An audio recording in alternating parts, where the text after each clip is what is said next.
पर्यावरण को संरक्षित रख सकें, हम कम से कम 1-2 पौधे अवश्य लगाएं इस बरसात में। अब जो जुलाई में बरसात शुरू होगी तो एक मतलब दृढ़ निश्चय कर लो कि हमें 1 से 2-3 मतलब ट्री मैन तो नहीं बन सकते, कम से कम 1-2 पौधे हम अपने आसपास। देखो क्या है, पहले देखो बेटा, हमारे घरों में बड़े बड़े नीम के, आम के, है ना, बहुत बड़े विशाल पौधे हुआ करते थे, वृक्ष होते थे।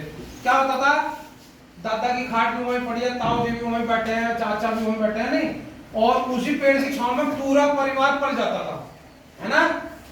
अब क्या होता है, अब रामू ने घर बनाया तो पेड़ काट के, हाँ मेरा आंगन में आ गया तो मुझे घर बनाना, मुझे बिल्डिंग बनानी है, तो उसने काटा और छोटी सी झाड़ी लगा दी फूल वाली, गुलाब की या उसकी।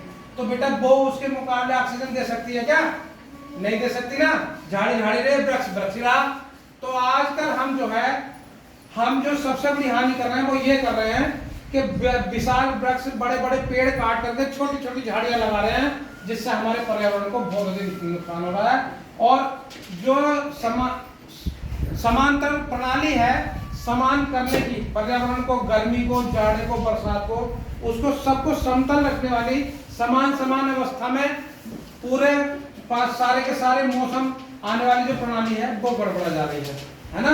तो इसीलिए हमें जो है, अब देखो हम क्या करते हैं, भारतीयों में सबसे ज्यादा एक मतलब सोचनीय विषय है कि हम बड़ा पेड़ तो काट देंगे और शौक में बाजार से जाएंगे और 100 रुपए की झाड़ी ले आएंगे जैसे वो लग रही है, और बस अपने आंगन में लगाएंगे। ओहो भाई सुंदर सुंदर फूल लगा के, फूल अच्छी बात है लगाना, लेकिन वृक्ष ही है, जो वृक्ष है उसका काम अलग है और झाड़ी या पुष्प का काम अलग है।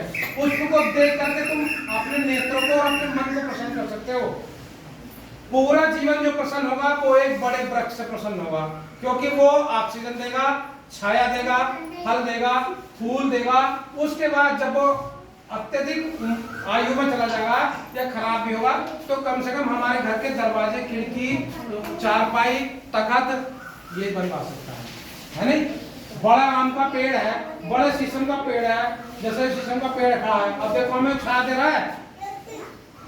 यो सबसे ज्यादा छाया दे रहा है हमारे स्कूल में, हमारे विद्यालय में सबसे बड़ी छाया किसकी? इसकी, शीशम के पेड़ की।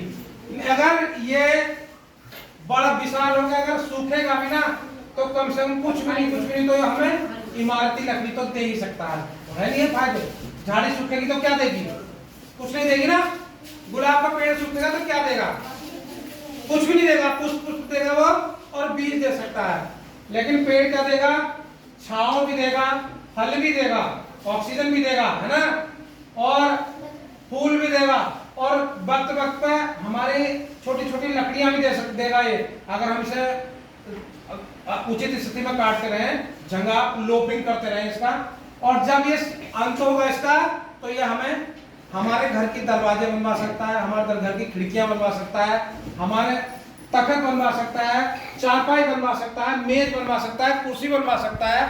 तो इसीलिए जो है अब दृढ़ निश्चय कर लो, अभी तुम बच्चे हो, अभी इसी बरसात में एक पेड़, कम से कम 1-2 पेड़ अपने आंगन में, अपने आसपास जहां जिसकी तुम देखभाल कर सको वहां लगाओ, ठीक है। तो आज के लिए मैं अपनी वाणी को यहीं विराम दूंगा और गुरु से निवेदन करूंगा, कुछ और बताना चाहेंगे तो बता दें।